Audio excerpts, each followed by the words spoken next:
Olá a todos, vamos dar continuidade à nossa disciplina. Hoje falaremos sobre polimorfismo.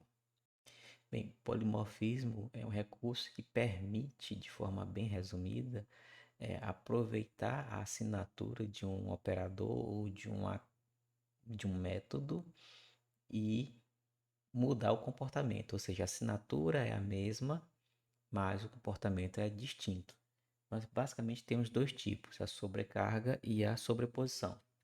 Na sobreposição, uma operação pode ter comportamento diferente de acordo com a assinatura, de acordo com os parâmetros que são passados na chamada do operador ou do método. Podemos ter a sobrecarga de operadores e também de métodos de funções. Alguns dos operadores que nós já utilizamos bastante, soma, subtração, multiplicação, divisão, maior que, menor que, muitos outros nós veremos aí uma lista de operadores. Também podemos fazer a mesma coisa com métodos e com funções. No caso aí vemos que nós temos a função maior que, onde eu passei apenas dois operadores, e também temos uma modificaçãozinha, um recurso extra, né? Caso eu precise, eu posso passar três parâmetros na chamada da função. Primeiramente, vamos trabalhar com operadores. Então, alguns operadores já são pré-definidos pelo Python, né? Já tem alguns comportamentos já definidos na linguagem, mas nós, programadores, podemos adequar esses operadores de acordo com as nossas classes, com os nossos dados que nós estamos utilizando. Por exemplo, nós temos esse exemplozinho aqui do lado, onde nós temos a classe ponto. Nesta classe nós temos o método int, que é o construtor, onde temos que passar um x e um y para construir objetos da classe ponto. E também temos a função é igual. Esta função é igual serve para comparar se um ponto é igual ao outro. Neste caso aqui, eu tenho que passar um outro ponto aqui chamado P2 e eu vou comparar com o objeto que foi chamado. Este método aqui é igual. Então, se o x do objeto for identicamente igual ao x do ponto passado no parâmetro e o y do objeto for identicamente igual ao y passado pelo ponto aqui do parâmetro, então eles são iguais.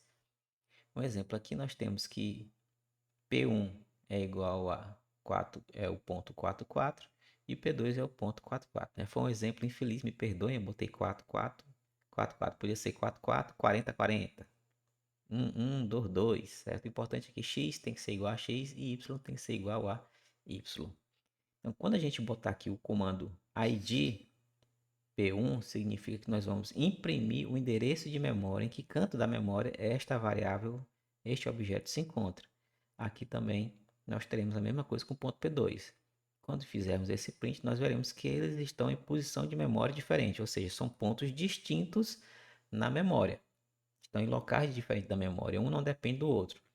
Porém, quando nós imprimirmos aqui P1 é igual a P2, nós veremos que aqui vai retornar verdadeiro. Por quê? Aqui nós teremos 4 é igual a 4 e esse y4 é igual a esse y que é igual a 4. Foi necessário criar o método é igual. Então veja que essa funçãozinha está correta, não tem nenhum erro lógico, mas não é prático, né? Você sair criando uma nova função, né? O mais interessante seria utilizar o comparador de igualdade. Para isso, nós precisamos fazer uma sobrecarga sobre o operador de igualdade. Então veja aqui que nas linhas 6 e 7, tá aqui, ó, linhas 6 e 7, nós utilizamos o método underline underline é que underline underline, ou seja, toda vez que eu utilizar este método, significa que este operador de igual pode trabalhar com coisas do tipo ponto, não necessariamente numéricos e texto. Agora eu posso trabalhar com objetos da classe ponto. E qual é o comportamento? É comparar x do objeto com x do parâmetro e o y do objeto com o y do parâmetro. É o mesmo comportamento que nós vimos lá na função é igual. Certo? A diferença é que agora nós não precisamos mais chamar P1 ponto é igual. Eu preciso apenas reutilizar o operador de igualdade. Então, se eu botar aqui print P1 é identicamente igual a P2, esse método será chamado e retornará true, porque eles são iguais. É uma solução também correta e mais natural reutilizar o operador de igualdade. Temos aqui uma lista de vários operadores: soma, subtração, multiplicação, divisão, divisão real, resto da divisão inteira, potenciação, deslocamento binário à direita, deslocamento binário à esquerda, e binário ou binário, e nós temos aqui o ou exclusivo, também binário. E aqui os métodos que podem ser sobrecarregados. Então está de acordo aí com a sua necessidade, depende também do tipo de objeto de classe que você quer comparar, multiplicar, somar, subtrair, dividir e assim sucessivamente. Também temos aqui maior que, maior igual, menor igual, e também temos o diferente. Então basta utilizar estes métodos aqui e sobrecarregá-los. Sempre nós, como aqui são métodos que têm mais de um operador, o primeiro é o self, o segundo é o objeto lá da classe que você quer comparar, modificar, subtrair, fazer o que você quiser. Também podemos fazer isso com atribuições. Então, atribuição com subtração, atribuição, nós chamamos isso aqui de atualização, né? Atualização com subtração, com adição, atualização com multiplicação, divisão, divisão real e assim sucessivamente. E aqui estão os métodos que podem ser sobrecarregados. Então veja que todos esses operadores são binários. Eu preciso de um valor aqui e um outro valor aqui. Mas também temos os operadores unários. Significa que ele não precisa de um valor passado no parâmetros. Ele só precisa apenas do próprio objeto. Então, se você botar um negativo, né, utilize esse método positivo e a inversão binária. Fique à vontade. Se você tiver em dúvida ou tiver curiosidade, procure aqui na documentação oficial do próprio Python. Então, facilita bastante, fica bem mais natural trabalhar com esses tipos de sobrecarga.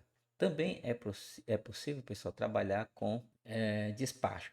Neste caso, nós precisamos identificar o tipo do objeto. Então, é uma sobrecarga de operadores com operandos de tipos diferentes. Exemplo, eu tenho aqui uma multiplicação, certo? Eu quero multiplicar minha classe ponto, né? Um ponto por um outro ponto, ou então um ponto por um inteiro, ou então um ponto por um float.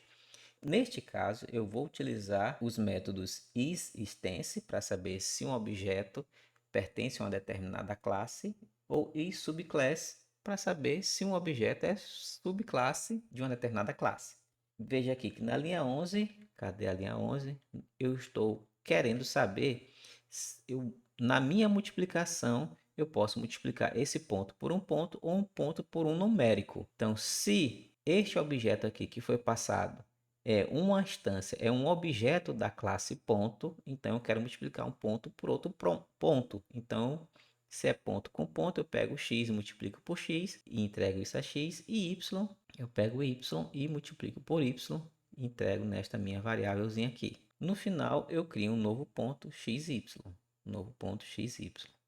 Se por acaso eu não quero trabalhar com a classe ponto, eu quero trabalhar com o numérico, esse numérico pode ser inteiro ou pode ser float. Então aqui eu estou testando se esse objetozinho aqui que foi passado na minha multiplicação, ele é um objeto da classe int ou um objeto da classe float. Se for, eu apenas pego esse número e multiplico por x, pego esse número e multiplico por y. E aqui eu gero um novo ponto xy. Aqui eu tenho ponto P1, 44, ponto P2, 22. Então, quando eu fizer P3, recebe a multiplicação de P1 por P2. Isso aqui é da classe ponto, isso aqui é da classe ponto. Então, ele vem bem para cá, certo? Então, isso aqui se torna verdade, ele vem para cá. Então, será quem? 4 vezes 2, 4 vezes 2. Então, aqui será 8, 8. Quem é P4? É P1 vezes 1 inteiro. Como isso daqui é da classe int, isso daqui será verdade.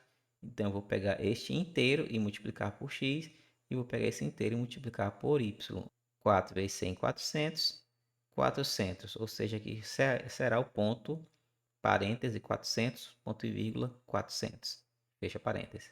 P5 eu estou pegando o ponto P1, está aqui 4, 4, e multiplicando por 10.2.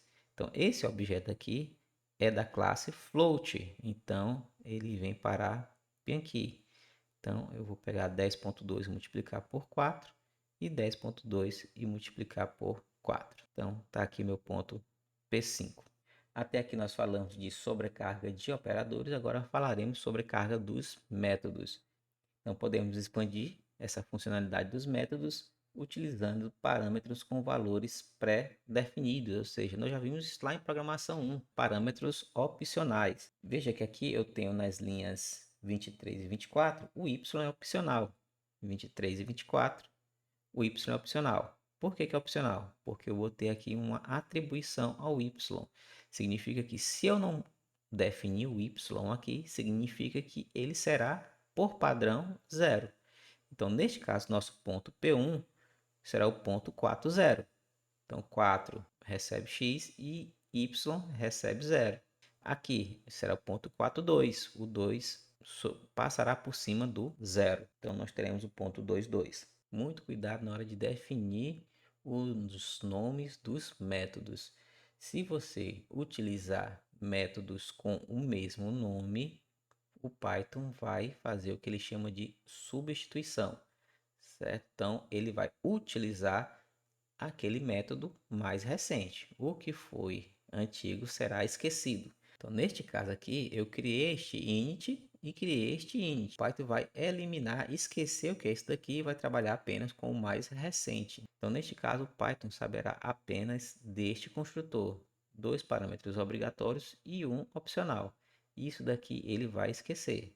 Na linha 6, substitui a linha 2. A linha 6 substitui a linha 2. Esse método aqui não existirá mais, apenas esse daqui com 2 ou 3 parâmetros. Aqui na linha 27 haverá um erro, por quê? Porque tem que ter 2 ou 3 parâmetros. Ele esqueceu esse com 1 ou 2. Aqui está certíssimo, por quê? Porque você disse que tem que ter 2 ou 3. Então tem 2. Significa o quê? Que o terceiro aqui será 0. Certo? Então P2 é um ponto correto, 220. Também é possível utilizar essa substituição, essa sobrecarga, utilizando o decorador de despacho. Então, para isso, nós precisamos importar a biblioteca Multiple Dispatch, certo? E aí, no caso, você tem que instalar, é facinho, procure no Google, é muito fácil de instalar e importar, né? Uma vez que você instalou, você pode importar através do From Multiple Dispatch, chamar aqui import dispatch. Quando você utilizar esse comando, você pode utilizar aqui este decorador. Aqui no @dispatch, você vai ter que informar o tipo ou os tipos que são interessantes para você, para a sua função. No caso aqui eu estou utilizando funções apenas com um único parâmetro. Tem que ser tipo básico.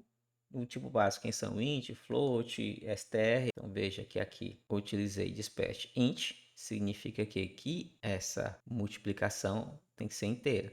E aqui tem que ser um float.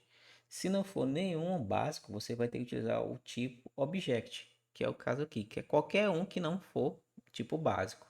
Então, no caso aqui, eu estou passando alguém que não é um básico, é um ponto, né? É uma outra classe que eu criei. Então, não é um tipo básico. Então, tem que ser object. No caso aqui, eu estou querendo multiplicar um ponto por outro ponto. Um ponto por ponto, um ponto por ponto. Aqui, este ponto por um inteiro e aqui este ponto por um float. Que você não precisa passar o self, né? Porque todo mundo sabe que o primeiro objeto é o self, né? Então é só do segundo para frente que a gente vai colocar os nossos tipos. Professor, então qual é que eu uso? O problema é seu, você resolve do jeito que você quiser. Você pode utilizar tanto esta solução quanto a solução utilizando existência e subclass. E para finalizar, tomar muito cuidadozinho aí com herança, tá certo? Então, quando você criar uma classe que herda de outra, às vezes você quer que uma classe tenha um comportamento diferente da classe pai. A classe filha nem sempre vai fazer a mesma coisa que a classe pai. Então, nesse caso, também é uma sobreposição. Por exemplo, aqui nós temos a linha 11, tá aqui, ó, é um init, e a linha 3 também é um init, só que esse init aqui é com 1 ou 2 parâmetros, e esse init aqui é com 1 ou 3 parâmetros. Quando eu quiser criar coisas do tipo ponto, eu passo 1 ou 2. Agora, se eu quiser criar um objeto que herda de ponto 3D, veja que ponto 3D herda de ponto. ele tem o X e o Y. E também tem o Z. O X e o Y são passados para o super underline underline init XY. E isso daqui vem para cá. Isso daqui cria o self.x e isso daqui cria o self.y. E esse z aqui vai criar o self.z neste ponto. Eu também vou sobrepor o método underline underline str underline underline. Por quê? Porque os comportamentos são diferentes. Para um ponto em duas dimensões, eu só preciso considerar o x e o y. Agora, para um ponto em três dimensões, eu preciso considerar o x, o y e o z. Então, é a mesma assinatura, porém o comportamento é totalmente diferente. Quando imprimir aqui P1, será impresso 2, 0. Quando eu botar aqui ponto 3D, será impresso 3, 0, 0. Então é isso, pessoal. Ficamos por aqui. Uma aula bem simples, bem rápida, extremamente importante, facilitará bastante códigos que vocês vão criar, códigos cada vez mais profissionais. Forte abraço, tchau, tchau.